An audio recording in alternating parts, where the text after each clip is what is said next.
The talk must get going, especially when leaders become misleaders. Thank you. People power. Our power. People power. NUP. Everywhere. And everywhere.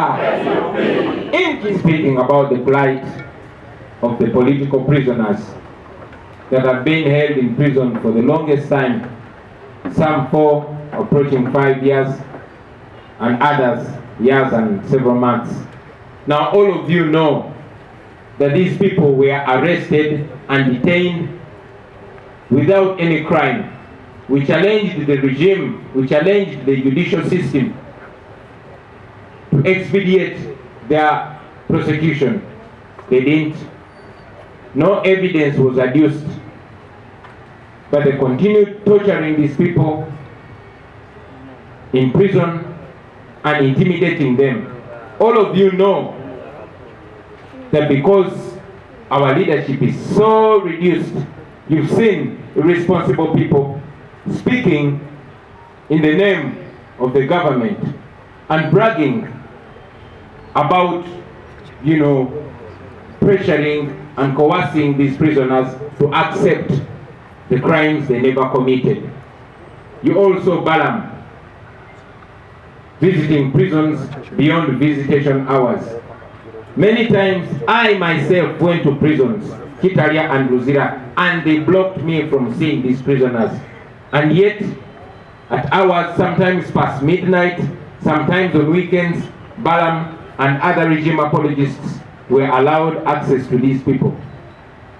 They constantly told us that they were being coerced, they were being intimidated, and others being promised lots of things if they lied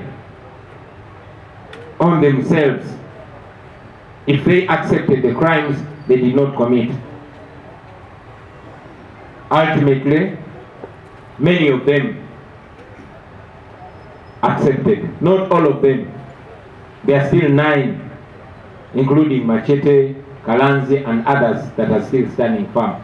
But ladies and gentlemen, I want to tell you that we understand. I personally understand, and I believe most Ugandans understand. We understand these comrades. We know that they are so pressed from all angles, denied access from we, their leaders, who give them confidence and hope, and yet pressured and coerced, using the prison officials and using those that are occupying government positions. I have a strong message to those our colleagues still in prison, that we are still standing with you. We do not criticize you for weakening, because we know what you're going through. We even understand people like Sanya, who are coerced and intimidated, that unless they come out and put on NRM t-shirts and start praising General Museveni, they won't get their freedom. We know that the things that they're being forced to do or say are not the things they believe in. So I want to encourage all of you not to see them in a negative light. Don't criticize them. Don't abuse them. Don't insult them. Give them love. Give them hope, because they need it. They have fought a good fight, and they are still fighting. Keep your arms open for them. I want to thank our team that has been looking after their families, paying school fees for their children.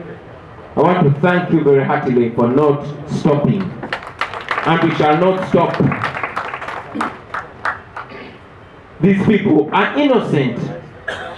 These were just supporters. The regime is doing this to intimidate anybody else, but they don't know that they continue to expose themselves. As for us, we shall not give up. I also want to salute comrades like Machete, like Kalanzi, and many others who are still in prison, and they are still refusing to go by what Balaam and Museveni are saying. Because they understand, we took time to explain to them it is so dangerous for anybody to coerce you to accept and be convicted, not of any other crime, but terrorism. That means you are a terrorist. That means you are accepting a curse on yourself. This regime is so heartless. You cannot subject somebody's son or daughter to such a curse. They didn't. Terrorism, supporting the opposition is not terrorism. If so, why didn't they arrest me? Because these people were supporting me and the National Unity Platform. Why don't you arrest me? Why don't you prosecute me for terrorism? That shows that you're just cowards. Anyway, we salute you, comrades. We are still with you, and we shall continue standing with you.